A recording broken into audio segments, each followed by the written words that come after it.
ಈಗ ನಮ್ಮ UADFನ ವತಿಯಿಂದ ಸುಮಾರು 60 ಕೋಟಿ ರೂಪಾಯಿನಷ್ಟು ಕಾಮಗಾರಿಗಳು ನಡೀತಾ ಇದ್ದಾವೆ. ಹಾಗಾಗಿ ನಾವು ನಗರ ವೀಕ್ಷಣೆ ಯಾವ್ಯಾವ ವಾರ್ಡ್ನಲ್ಲಿ ವಿಜಯನಗರ ಮತ್ತು ಇದು ಗಾಂಧಿನಗರ, ಕಾಯಸಪ್ಪನ ಬೀದಿ, ಅಗ್ರಹಾರ ಮತ್ತು ಇದು 13ನೇ ವಾರ್ಡು ಮತ್ತು ಈಗ ಇಲ್ಲಿ ಫ್ಲಡ್ನಲ್ಲಿ ತಗೊಂಡಿರೋದಲ್ಲ ಇದು ಇದು UADFನಲ್ಲಿ ಈ ಒಂದು ರೋಡ್ಸ್ ತಗೊಂಡಿದ್ದಾರೆ. ಮತ್ತು ಇಡೀ ನಗರದಲ್ಲಿ ಎಲ್ಲ ಕಡೆ ಕೂಡ ಬರದಿಂದ ಕೆಲಸ ನಡೀತಾ ಇದ್ದಾವೆ.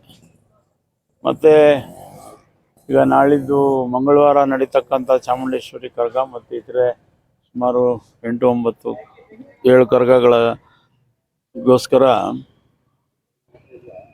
ಲಕ್ಷಾಂತರ ಜನ ರಾಮನಗರಕ್ಕೆ ಬಂದು ಭೇಟಿ ಕೊಡೋರಿದ್ದಾರೆ. ಹಾಗಾಗಿ ಜನರಿಗೆ ಅನಾನುಕೂಲ ಆಗದೇ ಇರಲಿ, ಎಲ್ಲರಿಗೂ ಕೂಡ ಕರಗಧಾರಕರ ಸಮೇತ ಸಾರ್ವಜನಿಕರಿಗೂ ಕೂಡ ಎಲ್ಲ ಕಡೆ ಭಕ್ತಾದಿಗಳಿಗೆ ಓಡಾಡೋದಕ್ಕೆ ಅನುಕೂಲ ಆಗಲಿ ಅಂಥೇಳಿ ಇವತ್ತು ಕೆಲವು ಕಡೆ ನಮ್ಮ ವಾಟರ್ ಸಪ್ಲೈ ಬೋರ್ಡ್ನಿಂದ ಮತ್ತು ನಮ್ಮಲ್ಲಿ ಮುನ್ಸಿಪಲ್ ಫಂಡಿಂದ ಎಲ್ಲ ಕೆಲವು ಕಡೆ ತುರ್ತು ಕಾಮಗಾರಿಗಳನ್ನ ಕೈಗೆತ್ತಿಕೊಂಡಿದ್ವಿ. ಅವೆಲ್ಲವನ್ನು ಕೂಡ ಇವತ್ತು ವೀಕ್ಷಣೆ ಮಾಡಿ ಕೆಲಸ ಯಾವ ರೀತಿಯಲ್ಲಿ ನಡೀತಾ ಇದೆ ಅಂತೇಳಿ ಪ್ರಗತಿ ಪರಿಶೀಲನೆ ಮಾಡೋದಕ್ಕೆ ಇವತ್ತು ನಾವು ಬೆಳಗ್ಗೆಯಿಂದ ಕೂಡ ನಗರದಾದ್ಯಂತ ಪ್ರದಕ್ಷಿಣೆಯನ್ನು ಮಾಡ್ತಾ ಇದ್ದೇವೆ. ಎಲ್ಲ ಜನರು ಕೂಡ ಭಾಳ ಸಮಾಧಾನದಿಂದ ಎಲ್ಲ ಕಡೆಯೂ ಕೂಡ ಒಳ್ಳೆಯ ರೆಸ್ಪಾನ್ಸ್ ಮಾಡ್ತಾ ಇದ್ದಾರೆ. ಇನ್ನು 19.5 ಕೋಟಿ ಪ್ಯಾಕೇಜು ಕೂಡ ಐಜೂರು ಭಾಗದಲ್ಲಿ ಈಗಾಗಲೇ ವರ್ಕ್ ಆರ್ಡರ್ ಸ್ಟೇಜಿಗೆ ಬಂದಿದೆ. ಇನ್ನೊಂದು ವಾರ 10 ದಿನಗಳಲ್ಲಿ ಆ ಭಾಗದ 7 ವಾರ್ಡ್ಗಳು, ಒಂದು ವಾರ್ಡ್ 25ನೇ ವಾರ್ಡಲ್ಲಿ ಸುಮಾರು 2-3 ಕೋಟಿ. ನಿರ್ಮಲ ಎಷ್ಟಮ್ಮ 25ರಲ್ಲಿ ನಮ್ಮ UADF 2 ಕೋಟಿ ರೂಪಾಯಿನಷ್ಟು ಕೆಲಸ ನಾವು ಅಲ್ಲಿ ಅಲ್ಲ 1.90 ಕಿಲೋಮೀಟ್ರ್ ಅಲ್ವಾ, ಅಷ್ಟು ಸುಮಾರು ಒಂದು 7-8 ರಸ್ತೆಗಳನ್ನು ಅಲ್ಲಿ ಕೈಗೆತ್ತಿಕೊಂಡು ಅದು ಪೂರ್ಣ ಆಗಿದೆ. ಮತ್ತು ಇನ್ನು ಬಾಕಿ 6 ವಾರ್ಡ್ಗಳಲ್ಲಿ 19.5 ಕೋಟಿ UADFದು ಇನ್ನೊಂದು ಪ್ಯಾಕೇಜು ನೆನೆಗುದಿಗೆ ಬಿದ್ದಿತ್ತು. ಅದು ಕೂಡ ಈಗಾಗಲೇ ಟೆಂಡರ್ ಆಗಿ ವರ್ಕ್ ಆರ್ಡರ್ ಸ್ಟೇಜಲ್ಲಿದೆ. ಈಗೇನು ವರ್ಕ್ ಆರ್ಡರ್ ನಂದು 5-6 ದಿನದಲ್ಲಿ ವರ್ಕ್ ಆರ್ಡರ್ ಕೊಡ್ತೇವೆ. ಅದಾದಮೇಲೆ ಒಂದು ದಿನ ನಿಗದಿ ಮಾಡಿ ನಮ್ಮ ಶಾಸಕರ ಜೊತೆ ಕೂತು ಚರ್ಚೆ ಮಾಡಿ ಅದನ್ನು ನಿಗದಿ ಮಾಡಿ ಒಂದು ದಿನಾಂಕವನ್ನು ಗೊತ್ತು ಮಾಡಿ ಆ ಕಡೆ ಕೂಡ ಕೆಲಸಗಳನ್ನು ಪ್ರಾರಂಭ ಮಾಡಿಸಿ ಒಟ್ಟಾರೆ ನಮ್ಮ ಯಾರಪ್ಪ ನಗರಕ್ಕೆ ಪರಿಪೂರ್ಣ ಆಗಬೇಕಂದ್ರೆ ಇನ್ನೂ ಸ್ವಲ್ಪ ಜಾಸ್ತಿ ಅನುದಾನ ಬೇಕು.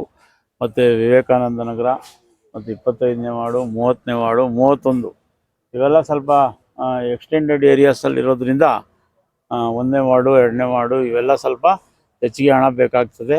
ಇನ್ನು ಬಾಕಿ ಟೌನ್ ಒಳಗಡೆ ಇರ್ತಕ್ಕಂಥದ್ದು ಸುಮಾರು 75%, 80% ರೋಡ್ಗಳನ್ನು ಈಗಾಗಲೇ ಜಲಜೀವನ್ ಮಿಷನ್ನಿಂದ ಎಲ್ಲಿ ಎಲ್ಲ ಕಡೆ ರೋಡ್ಗಳು ಅಗದು ನೀರಿಗೆ, ಗ್ಯಾಸ್ಗೆ ಇವೆಲ್ಲ ಸಮಸ್ಯೆ ಆಗಿತ್ತು, ಅವೆಲ್ಲ ಕೆಲಸಗಳನ್ನು ಇವಾಗ ಕೈಗೆತ್ತಿಕೊಂಡು ನಗರದ ನಾಗರಿಕರು ಸ್ವಲ್ಪ ನೆಮ್ಮದಿಯಿಂದ ಉಸಿರಾಡೋ ರೀತಿಯಲ್ಲಿ ರಾಮನಗರ ನಗರಸಭೆ ಕೆಲಸ ಮಾಡ್ತಾ ಇದೆ. ಹಾಗಾಗಿ ನಮ್ಮ ಎಲ್ಲ ಕೆಲಸ ಕಾರ್ಯಗಳಿಗೆ ಕೂಡ ನೀವು ಪತ್ರಕರ್ತರು ಸಹಕಾರ ಕೊಡ್ತಾ ಇದ್ದೀರಿ. ಮುಂದಿನ ದಿನಗಳಲ್ಲೂ ಕೂಡ ಸಹಕಾರ ಇದೇ ರೀತಿಯಲ್ಲಿ ನಮ್ಮ ಎಲ್ಲ ನಗರಸಭಾ ಸದಸ್ಯರು ಇವತ್ತು ಪ್ರತಿಯೊಬ್ಬರು ಪಕ್ಷಾತೀತವಾಗಿ 36 ಜನ ನಗರಸಭಾ ಸದಸ್ಯರು ಬಂದು ಎಲ್ಲ ಪ್ರತಿಯೊಂದು ವಾರ್ಡ್ನಲ್ಲೂ ಕೂಡ ವೀಕ್ಷಣೆ ಮಾಡಿ ಎಲ್ಲರೂ ಬಂದು ಪ್ರಗತಿಯನ್ನು ನೋಡ್ತಾ ಇದ್ದಾರೆ.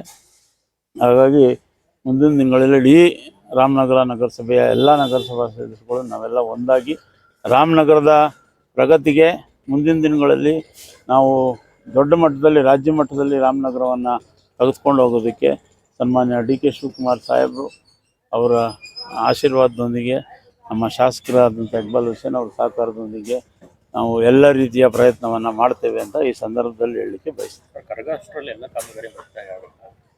ಅಂದರೆ ನೋಡಿ, ಕೆಲವು ಕಡೆ UADF ಕಾಮಗಾರಿಗಳನ್ನ ನಾವು ಮೊದಲೇ ನಿಗದಿ ಮಾಡ್ಕೊಂಡಿದ್ವಿ.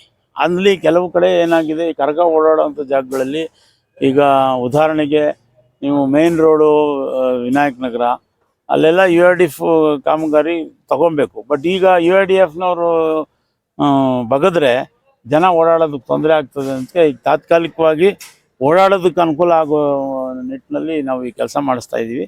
ಅದಾದಮೇಲೆ ಈ ಹಬ್ಬ ಆದಮೇಲೆ ಲ್ಯಾಪ್ಸಸ್ ಇದ್ದಾವೆ, ಬಟ್ ಅದನ್ನೆಲ್ಲ ಸರಿ ಮಾಡಿಸ್ಕೊಂಡು ಅದಕ್ಕೆ ಇವತ್ತು ನಾವು ಪ್ರಗತಿ ಪರಿಶೀಲನೆ ಮಾಡೋಕೆ ಹೊರಟಿದ್ದು ಅದೇ. ಈ ಕೆಲವು ಕಡೆ ವಾಟ ಎಲ್ಲೋ ಸರಿ ಇರಲಿಲ್ಲ ಅಥವಾ ಎಲ್ಲೋ ಅರ್ಧರ್ಧ ಒಂದು ಕೆಲವು ಲ್ಯಾಪ್ಸಸ್ ಇತ್ತು.